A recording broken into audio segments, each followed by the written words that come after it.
사도행전 27장 4절에서 8절 말씀, 우리 한 절씩 교도받고 8절을 같이 읽겠습니다.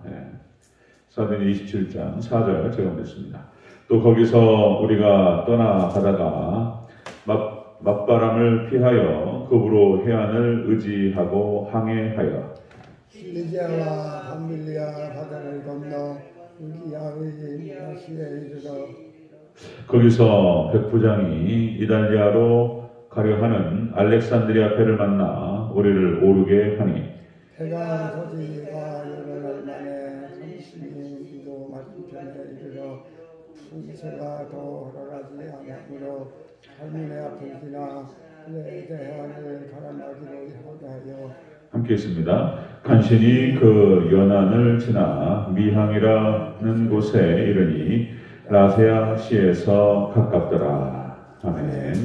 네, 인사합니다. 오직 예수님, 예수님의 은혜와 평강이 넘치시기를 축원합니다. 아멘. 아멘. 네. 오늘 함께 읽으신 사도행전 27장 4절에서 8절 오늘 본문을 토대로 바울의 로마 항해 시작때 있었던 일들이라는 제목으로 말씀 받겠습니다. 바울의 로마 항해 시작 때 있었던 일들. 우리가 어제 우리 나눴던 말씀, 사도행전 27장 1절에 3절 말씀이죠. 그 말씀의 핵심이 그거죠. 바울의 로마 압송 때 있었던 일, 의미죠. 하나님께서 복음의 길을 열어주셨다는 것입니다. 로마로 이제 사도 바울은 재판을 받기 위해서 압송되는 그런 과정이었지만 하나님께서 복음의 길을 열어주신 것이다. 그리고 두 번째로 바울이 가는 길을 바울 혼자 가지 않게 하시고 돕는 손길을 붙여주셨다. 그래서 주의 종이 가는 길, 하나님 백성들이 복음의 길을 가는 길에는 반드시 하나님께서 도와주신다는 것입니다. 그 다음에 세 번째로 주의 종 가는 길에 존중받게 하신다. 참 존중받고 하나님께서 또 주님의 백성들을 통해서 이렇게 영접받고 그런 일들이 일어났다는 것입니다. 자, 두 번째, 이제 사도 바울이 이제 죄수로 재판받으러 가는 길입니다. 로마로. 자, 그런데 사실상 그 길은 죄수로 재판받으러 가는 길이었지만 사실은 로마를 향한 선교의 길이 열린 길이었다는 것입니다. 재판받고 그리고 묶여가지고 그렇게 해서 압송되고 이런 길이었지만 사실상 복된 길이었다는 것입니다. 자, 요셉이 노예로 애국으로 팔려갔죠. 너무나 슬프고 아프고 고통스러운 길이었지만 그 길이 바로 이스라엘 백성들이 구원받는 길이었다는 것입니다. 합력하여 선을 이루시는 하나님 참 놀랍습니다. 너무나 위로가 되죠. 로마서 8장 28절에 기록이 되죠. 우리가 알거니와 하나님을 사랑하는 자 곧 그의 뜻대로 부르심을 입은 자들에게는 모든 것이 합력하여 선을 이루느니라. 우리가 하나님 백성들이 하나님께서 우리에게 말씀하신 그 복음의 길을 걸어갑니다. 때에 따라서는 여러 가지 어려움이 있을 수 있습니다. 그리고 우리가 실수할 수도 있습니다. 그런데 하나님께서 이 모든 것들이 합력하여 선을 이루실 줄로 믿습니다. 이게 우리에게 위로가 되죠. 합력하여 선을 이루신다. 자, 오늘 본문 말씀은 4절부터 8절까지 자, 이렇게 해서 시작된 로마 항해입니다. 로마 항해가 자, 시작 당시부터 어려움이 찾아오게 됩니다. 자, 자세히 한번 살펴봅니다. 바울의 로마 항해 시작 때 있었던 일들. 첫 번째로, 자, 떠나가다가 맞바람을 만납니다. 맞바람. 4절을 읽겠습니다. 4절. 시작. 또 거기서 우리가 떠나가다가 맞바람을 피하여 급으로 해안을 의지하고 항해하여. 아멘. 자, 로마로 항해하는 그 딱 시작전부터 맞바람을 만납니다. 맞바람이 뭡니까? 이렇게 배가 가는데 뒤에서 바람이 쫙 불어줘야지 닻을 올리고 그 바람 힘으로 쫙 밀려 들어갈 텐데 맞바람을 만나면은 못 가는 것이잖아요. 자, 맞바람부터 만나게 됩니다. 그러니까 우리가 사명 감당을 할 때 반드시 어려움이 찾아오게 되어 있다. 어려움을 만난다는 것입니다. 자, 맞바람이라고 하는 것은 반대 그리고 불리한 그런 뜻을 갖고 있어요. 맞바람. 베드로가 무리를 걷는 사건이 문맥에서 이제 거기서 마태복음 14장에 나오죠. 마태복음 14장, 마태복음 14장 24절에 자, 배가 이미 육지에서 술이 났더나 바람이 거스림으로 물결로 말미암아 고난을 당하더라. 그러니까 예수님께서 오병이어의 기적 사건이 있었습니다. 이제 거기가 이제 마태복음 14장 오병이어 기적 사건이 있고 그 다음에 예수님께서 한적한 곳에 홀로 가셔서 기도를 하시러 따로 떨어지셨습니다. 그리고 제자들에게 자 저기 이제 갈릴리 호수죠. 갈릴리 호수 맞은편으로 먼저 가 있어라 이렇게 말씀하셨어요. 그래서 제자들이 배를 타고 갈릴리 호수 가는데 풍랑이 찾아왔다는 거예요. 그래가지고 막 너무나 어려웠다는 것입니다. 자 이때 이제 예수님께서 무리를 걸어서 오시죠. 예수님 무리를 걸으셨어요. 그러니까 이제 제자들이 보고 깜짝 놀라가지고 무슨 귀신이 나타난 것 같다. 그랬는데 자세히 보니까 예수님이죠. 그러니까 이제 베드로가 나도 예수님 걷게 하옵소서. 그러니까 이제 이리로 오라. 그러니까 뛰어들어가지고 바로 뛰어들어서 베드로가 무리를 걷습니다. 그죠? 그러다가 이제 예수님을 바라보던 그 시선이 풍랑으로 향하는 순간 두려움이 찾아오고 그리고 빠지기 시작했다. 그래서 우리가 어떤 어려움이 찾아와도 예수님만 바라보면 무리를 걸을 줄로 믿습니다. 그 사건이 마태복음 14장 사건인 거예요. 그러니까 이렇게 예수님을 중심으로 해서 예수님께서 전도의 사역과 설교의 사역과 치유의 사역들을 진행하는 과정에서 오병이어의 어떤 기적들이 일어나고 제자들부터 먼저 가라고 그랬는데 이렇게 제자들이 가고 사도들이 제자들이 복음 사역을 위해서 가는 그 길에 이렇게 맞바람이 찾아오고 바람이 거슬린다는 거예요. 이 어려움이 찾아온다는 것입니다. 자, 사도 바울이 로마로 가는 배가 굉장히 큰데 200명이 넘게 타는 그런 큰 배였습니다. 자, 이 길은 역시 사명을 여는 길이었고 복음이 가는 길이었다는 것입니다. 자, 이렇게 근데 맞바람이 찾아와서 이 사명의 길에 어려움이 찾아왔다는 것입니다. 자, 우리가 사명의 길을 걸어가고 우리에게 맡겨진 직분과 사명을 감당하고 이 길을 걸어갈 때 제자로서 예수님을 따라가고 구원의 길을 갈 때 어려움들이 찾아와요.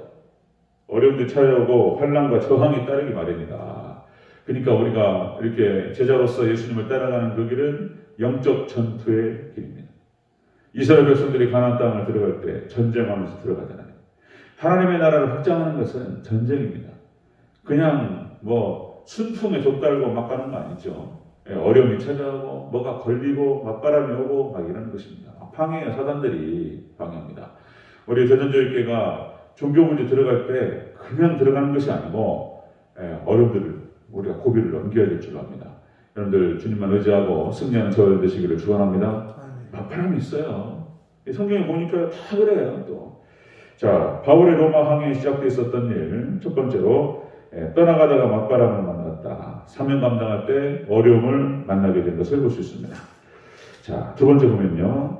자, 바울의 로마 항해에 시작돼 있었던 일 두 번째로 풍세가 허락하지 않아 간신히 연한을 지났다. 이렇게 나오는데요. 7절 8절을 같이 읽겠습니다. 7절 8절 시작.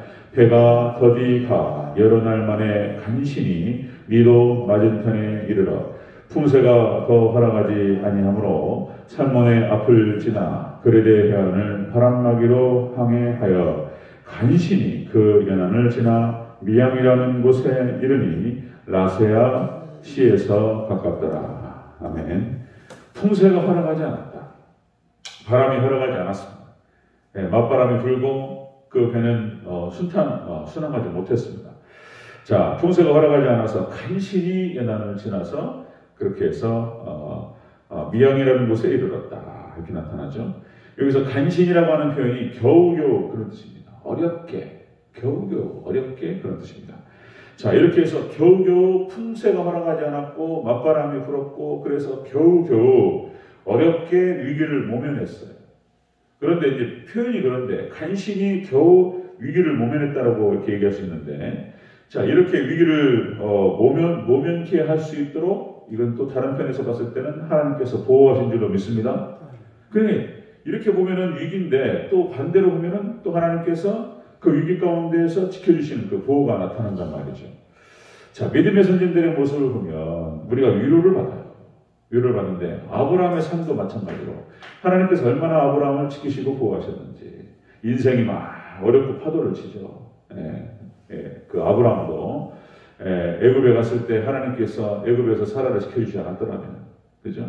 그리고 마지막에 이제 이삭을 바치라고 하는 불같은 시험이 있었을 때 하나님께서 아브라함을 지키시고 보호하신 줄로 믿습니다. 그렇게 보호하지 않았더라면 하나님 보호하시고 함께 하셨으니까 또 하나님께서 믿음을 더하시고 또 시험을 통과하고 이긴 줄로 믿습니다. 이삭도 얼마나 어려웠냔 말이에요. 그 가나안 땅이라고 하는 것이 그러니까 이방 땅이 이방 땅, 고향이 아니잖아요. 아버지 따라서 이민을 왔어요. 뭐 따라온 게 아니고 이제 와서 보니까 이민 지역이었죠. 이민 2세대 이삭이. 그러니까 이제 거기에 원주민들이 얼마나 또 이제 이렇게 박해를 했습니까? 블레셋 사람들이 아브라함이 팠던 우물을 파니까 메어버리고 방해해요. 우물을 뺏어버리고. 그러니까 이삭은 또 싸우지 않고 또 양보하고. 그런데 하나님께서 이삭을 지켜주시고 보호하셔서 갑부가 되고 거부가 된 줄로 믿습니다. 이삭을 지켜주셨어요.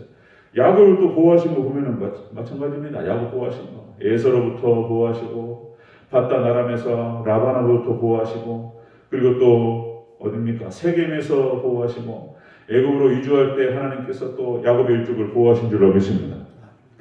보호의 역사들 우리한테 위로를 줍니다. 요셉을 보호하시고, 그죠? 요셉이 죽음의 위기에서 보호하시고, 그리고 애굽으로 건너갈 때 보호하시고, 애굽 땅에 가서 종살이하고 옥살이할 때 보호하시고. 할렐루야. 여러분들, 저와 여러분들 하나님께 보호하시기를 축원합니다. 보호하셨어요. 출국한 이스라엘 백성들을 하나님께서 광야 40년 동안 보호하시고, 그죠?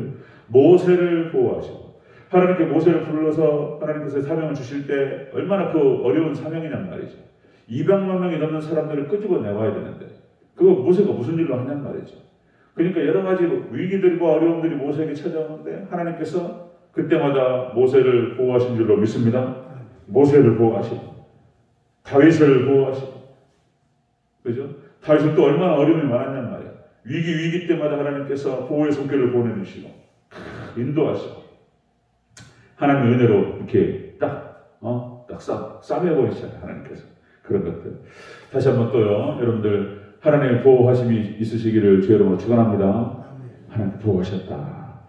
자, 이렇게 해서 하나님의 보호가 사도 바울이 사명이기를 가는데 얼마나 많은 위기들이 찾아온단 말이에요. 뭐 쉬었던 적이 한 번도 없어요. 사도 바울은 또 1차 전도여행, 2차 전도여행, 3차 전도여행 이렇게 진행하는데 항상 반대가 있고 막 바울을 죽이려고 그러고 막 이런 어떤 보험 이렇게 어려운 가운데에서 하나님께서 사명을 다할 수 있도록 보호하신 줄로 믿습니다. 사도 바울을 보호하셨다. 마지막 종말 때에도 마찬가지입니다. 마지막 종말 때에도 오직 예수님만을 의지하면서 믿음의 정절, 신앙의 정절을 지키고 나갈 때 하나님께서 우리 참된 교회와 우리 참된 성도들 보호하실 줄로 믿습니다. 보호하신다는 거예요. 보호하신다. 자, 계시록 7장 2절 3절에서 이렇게 나옵니다. 자, 우리가 우리 하나님의 종들의 이마에 임치기까지 땅과 바다나 나무들을 해하지 말라 하더라. 마지막 종말 때에 이렇게 하나님의 종들의 인을 친다는 거예요. 하나님의 종들에게 인을 쳐서 자, 초대교회 사도들이 초대교회를 보호합니다. 하나님께서 역사하셔서 초대교회 베드로를 중심으로 요한, 야고보 그 사도들이 강력한 능력이 나타나요. 그죠? 막 성령님이 임하시고 막 병자가 일어나고 막 이런 일이 벌어집니다. 그래서 베드로 보니까 사도행전 2장 사건 이후로 2장 사건을 기점으로 해서 사도행전 2장 오순절 성령 강림 사건을 기준으로 해서 그 전과 그 뒤가 좀 달라요. 완전히 다른 사람이에요. 이렇게 여러분들 마지막 종말 때에 주의 종들에게 인을 치신다는 거예요. 저도 지금 참 부족하고 연약하지만 마지막 종말 때 하나님께 저한테 인치시면 놀라운 능력의 종이 될 줄로 믿습니다. 다른 이유가 아니에요. 택하신 백성들을 바르게 인도하라고 주의 종에게 하나님께서 능력 주시는 거예요. 우리 대전주의 길을 지키고 사단으로부터 지키고 그리고 성도들 이렇게 다 천국으로 인도할 수 있도록 축복으로 인도할 수 있도록 주의 종에게 인을 친다는 거예요. 그렇게 해서 마지막 때 주의 종들 하나님의 종들에게 이마에 임치기까지 땅이나 바다나 나무들을 해하지 말라. 그러니까 하나님께서 마지막 때 대환란이 시작이 안 됩니다. 주의 종들이 준비가 되지 않으면 대환란 시작이 안 돼요. 놀라워요. 하나님께서 다 준비하고 다 보호하고 이끌 수 있는 그런 준비를 끝날 때까지 하나님께서 대화를 보내지 않습니다. 유로가 있으시기를 축원합니다. 하나님 보호하시겠다 이렇게. 자, 사도 바울의 선교 여행, 선교를 진행하는 가운데에서 늘 위기가 있고 어려움이 찾아왔습니다. 하나님께서 바울을 지켜주지 않았더라면 감당하지 못했을 것입니다. 그러나 하나님께서 바울을 보호하시고 끝까지 지켜주신 줄로 믿습니다. 결국에는 마지막에 사도 바울이 순교로 하나님께 영광을 올려드리지만 역시 사도 바울의 일어났던 삶과 사역을 통해서 또 놀라운 결과 열매들이 있었던 것을 볼 수가 있습니다. 자, 바울의 로마 항에 시작되어 있었던 일, 떠나가다가 맞바람을 만났습니다. 그죠? 그래서 사명 감당 때 우리가 사명을 감당할 때 어려움이 있습니다. 여러 가지 문제들이 찾아오고 뭐가 방해가 시작되고 이렇습니다. 그러나 하나님께서 사도 바울을 지켜주셨던 것처럼 우리도 지켜주실 줄로 믿습니다. 지켜주셔요. 성경 전체가 그렇게 나와요. 이야기 스토리가. 사단이 방해하지만 또 하나님께서 우리 편에 딱 서가지고 우리를 지지하시고 우리를 도우시고 함께 하실 줄로 믿습니다. 이 크신 은혜가 저와 여러분들 우리 대전제일교회 있으시기를 주의 이름으로 축원합니다. 아멘. 기도하겠습니다.